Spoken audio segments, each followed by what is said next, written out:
大家好，我叫司徒玲，英文名叫 Dion。我本身係一個麻醉科醫生嚟嘅，咁我就喺兒童樂園嗰度有試過嘅，咁都有10年。只想你也替我開心，感覺讓咧喺有個畫展係啦，多爺爺開咗畫展，因為佢都係嶺南一個好重要嘅人物嚟嘅。而呢啲都係喺廣州嶺南校園嘅情況啦嚇，咁都係司徒偉畫嘅。咁呢個咧就係嶺南嘅校徽啦，係司徒偉設計嘅。咁呢個就係可能體育堂啦，或者啲籃球比賽咁都得意嘅，見到嗰陣時啲人啲衣着嚇有男生有女生一齊打籃球。好忙。這一刻最特殊，滿有信心，默默地說，幸運是個小諷刺。雖說幸運是個諷刺，它使我能高飛。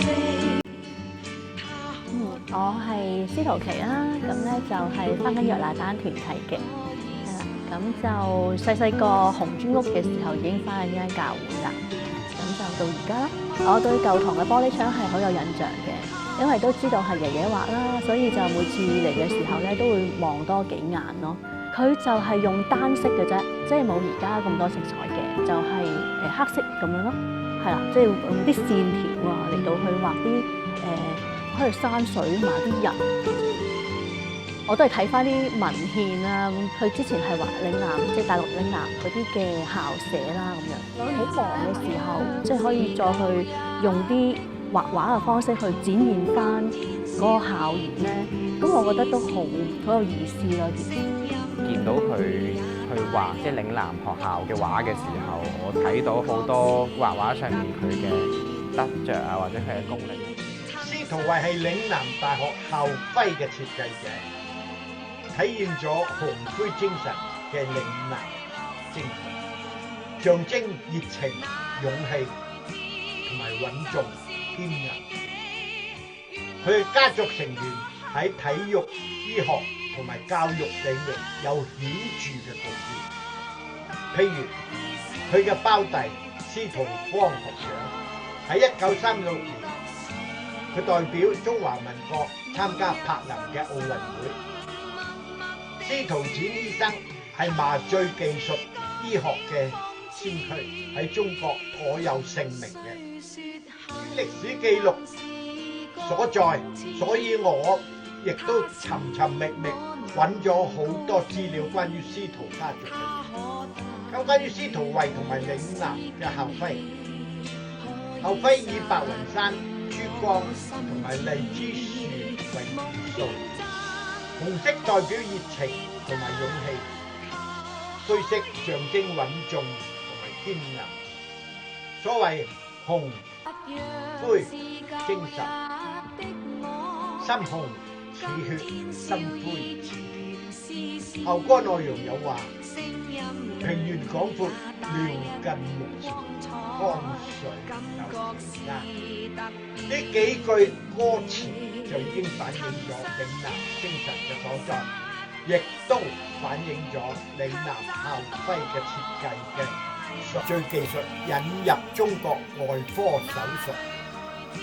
1950年代，司徒展醫生已經移居美國，佢嘅後人司徒晶 Jane Permore 曾任嶺南美國基金會董事會主席8年，成為嶺南美國基金會嘅重要人物，對教育方面亦都施展佢嘅才能同埋嗰種毅力。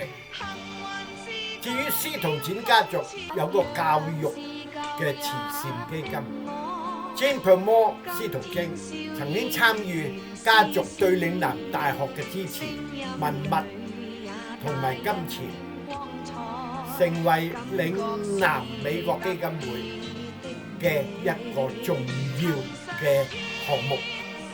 我記得喺3年前係某個星期二，喺溫哥華嶺南同學會嘅例會上，一場意外嘅發現揭開咗一個封塵嘅歷史。喺呢段百幾年嘅歷史長河之中，嶺南嘅精神透過不同嘅時代展現出愛國同埋教育嘅光輝。首先我要講下嶺南先賢嘅卓越事蹟。嶺南大學第一個入讀嶺南嘅學生就係叫做陳少伯。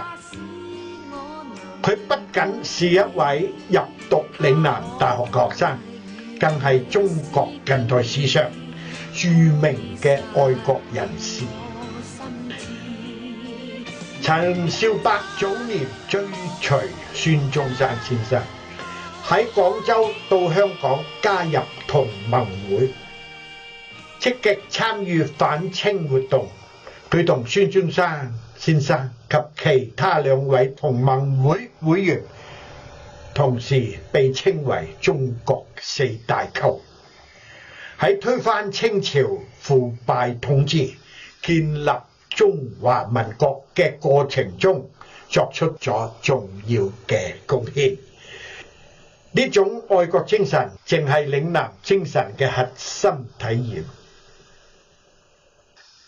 另外一位就係1927年嘅鍾榮光校長。鍾校長成為嶺南大學首位華人校長，標誌咗嶺南教育事業進入嘅新階段。鍾校長不僅追隨孫中山先生，更以其卓越嘅領導才能同埋無私奉獻嘅精神，為嶺南嘅發展奠定了堅實嘅基礎。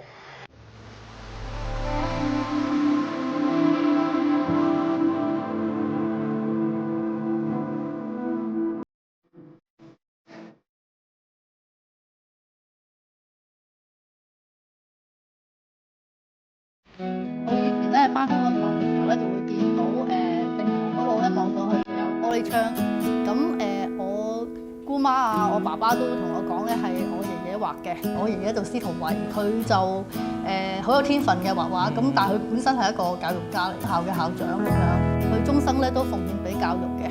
咁另外咧，佢亦都係一個虔誠嘅基督徒。聽翻啲長輩講咧，即係教會好多時叫佢做嘢，佢都唔會托手踭嘅嚇。咁另外佢就係藝術方面好有天分嘅嚇。咁佢係個畫家啦，佢畫好多畫，同埋係音樂嗰方面亦都好嘅。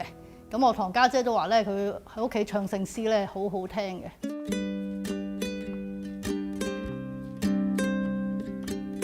我叫做傅良芝。我個英文名就叫做 Lulu， 我就而家翻返去勉勵會都有好多年㗎啦。我欣賞佢嘅性格咧，就係佢好風趣幽默，佢把口即係可以將啲雀仔氹落嚟。咁佢喺嶺南小學嘅時候，啲細蚊仔寄宿，食飯係冇嘢做，佢就同佢哋講古仔，講到好動聽，啲細蚊仔好中意佢。咁次次佢巡訪嘅時候，我哋如果校長嚟搞得靜晒啊嘛。嗰啲學生咪司徒校長，好歡喜佢嘅。我爺爺講嘢好叻嘅，佢話咧，因為佢以前佢中意着西裝，咁啲人以為好有錢啦，即係我諗3幾4幾年嗰個年代嗰啲，即係唔係咁多人着西裝啊嘛？點知冇錢嘅個爺，嗰俾個人喺樓梯街嗰度捉咗啦，咁啊諗住打劫咁樣啦，咁啊俾我爺講到佢咧就即係。改邪歸正，即係冇錢啊嘛，咁係同佢講耶穌啦咁樣。之後咧就幫佢揾到份工，就喺學校嗰度做校工，咁咧又叫佢信耶穌咁樣咯。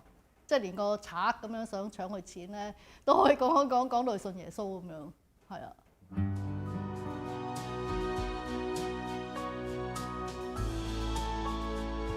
而家呢啲係抽象嘅，即係好抽象，代表一啲嘢唔係咁實體嘅。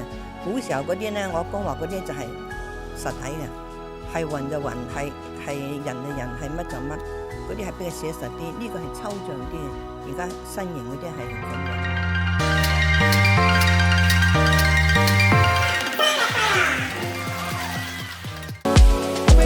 同大家 say 個 hi 喺呢一度。OK，very good。